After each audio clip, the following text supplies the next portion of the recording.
নামাজের পূর্বে নিয়ত নাওয়াইতুন পড়া যাবে কিনা? নামাজের পূর্বে নিয়ত করা সুন্নত না ফরজ? জানেন না আপনারা? নামাজের আগে নিয়ত করাটা এটা কি সুন্নত না ফরজ? ফরজ। ইন্নামাল আমালু বিন্নিয়াত। নামাজের ফরজের মধ্যে একটা হলো নিয়ত করা, শুনেন নাই? নিয়ত করা ফরজ।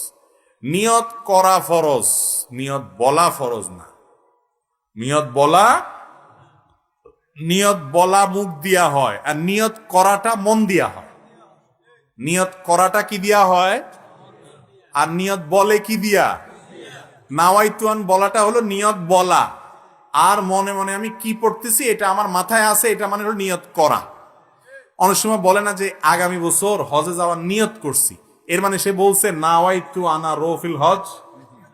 এরকম বলে নাওয়াইতু আনা রফিল হজ, আমি আগামী বছর হজে যাবো, এরকম কথা আরবিতে বলে। কিন্তু তারপরও বলে আমার হজে যাওয়ার নিয়ত। একজন যাইতেছে রাস্তা দিয়ে, কিও কোন দিকে ছুটছেন, কই যাইতেছেন? বলে যে ভাই বাজারে যাওয়ার নিয়ত করছিলাম। সে কি নাওয়াইতুন পড়ে আসছিল? আচ্ছা, নামাজের সময় আপনি নাওয়াইতুন পড়ছেন বুঝলাম। আপনি যখন কাউকে 10 টাকা দান করতেছেন, এটা একটা ইবাদত কি ইবাদত না? ইন্নামাল আমালু বিন্নিয়াত। সমস্ত আমলই যখন নিয়তের উপর নির্ভর করে। শুধু নামাজের ক্ষেত্রে শুধু নাওয়াইতুন পড়তেছেন, দানের সময় কেন বলতেছেন না নাওয়াইতু আন আতাসাদ্দাকা 10 টাকা আরবিতে, যে আমি 10 টাকা দান করলাম, এরকম কি বলেন আপনি? তাহলে সেটা দান হয় কি হয় না? আপনার নিয়ত আছে মনে মনে, আল্লাহ তোমারে খুশি করার জন্য আমি এই মানুষটাকে 10 টাকা দিলাম, বাস আল্লাহ তাআলা সব দিয়ে দিবেন। তো যে আল্লাহ এটা বুঝে, আল্লাহ নামাজেরটা বুঝে না? তাহলে বোঝা গেল নামাজের মধ্যে নিয়ত করা ফরজ, কিন্তু সেটা মনে মনে ইন্টেনশন থাকলে, ইচ্ছা থাকলেই চলবে না। মনের ইচ্ছাটাই হলো নিয়ত। আপনি কি নামাজ পড়তেছেন এটা মাথায় থাকলে চলবে, মুখে নাওয়াইতুন পড়ার দরকার। মুরব্বিরা বলবেন যে নতুন নতুন হুজুর গজাইছে, এসব ওলায়ন কি কয় না কয় আল্লাহ জানে। আর জীবন 14 গোষ্ঠী করিয়া আইছে, আমরা করিয়া আইছি, এখন নতুন করে কি কয়। বাবুরে, আমরা দেখতে খেতে দান লাগান, সব কি দান হয়নি না, কিছু আগাছাও জগা যায়, আগাছাগুলো উঠে দিতে হইব। যদি কোন না ধানের লগে আগাছা উঠছে, এইখানে থাক, চলবো? ফসল ভালো হবে? সুন্নতের সাথে কিছু বেদাত, কিছু উল্টাপাল্টা জিনিস আছে। মুরব্বীরা বাপ দাদারা যা করে গেছে সব খারাপ ছিল না, বেশিরভাগই ভালো ছিল। 2-4টা ভুলভ্রান্তি ছিল, ওনারা মানুষ না। কয় না বাপ দাদা যা করে আসছে এর উল্টাটা আমরা করব না।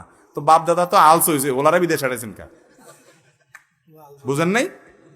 ও দুনিয়ারটা তো ভালো বুঝেন, মাশাআল্লাহ। বাপ দাদা আলস হয়েছে, ওনারা করবেন তুই 14 গোষ্ঠী আলস, তুই আলস হবি বেটা, বিদেশ কিনলে যাবি, এটা তো কর না। সেখানে ঠিকই বুঝেন যে বাপ দাদা এছাড়া সুযোগ আসেন না, তারা এটা করছে, আমি একটা ভালো সুযোগ পাইছি, এটা করি। তো বাপ দাদা যদি ভুল করেন, সেটা কি ধরে রাখা যাবে? নিয়ত মানে ইচ্ছা। নিয়ত মানে কি ভাই? আপনি কি ইবাদত করতেছেন, সেই ইচ্ছা, সেই ইন্টেনশন, সেই চিন্তা আপনার মাথায় থাকলে নিয়ত হয়ে গেছে। মুখে নাওয়াইতুন পড়ার দরকার, এবং এটা রাসূল আকরাম সাল্লাল্লাহু আলাইহি ওয়াসাল্লাম শেখানো নাই। যদি এটা দরকার হতো তিনি শিখাইতেন। কিন্তু আমরা ছোটবেলা থেকে নাওয়াইতুন পড়ছি। এই নাওয়াইতুন বগদাদি কায়দাতে আছে, ওই মক্কা মদিনার কায়দায় নাই। ইসলাম কি বগদাদ থেকে আসছে না মক্কা মদিনা থেকে আসছে? তাহলে বগদাদি কায়দাটা পড়লে কেমনে হবে? সহজ হিসাব বুঝেন না? আল্লাহ তাআলা আমাদেরকে বুঝার তৌফিক দান করুন।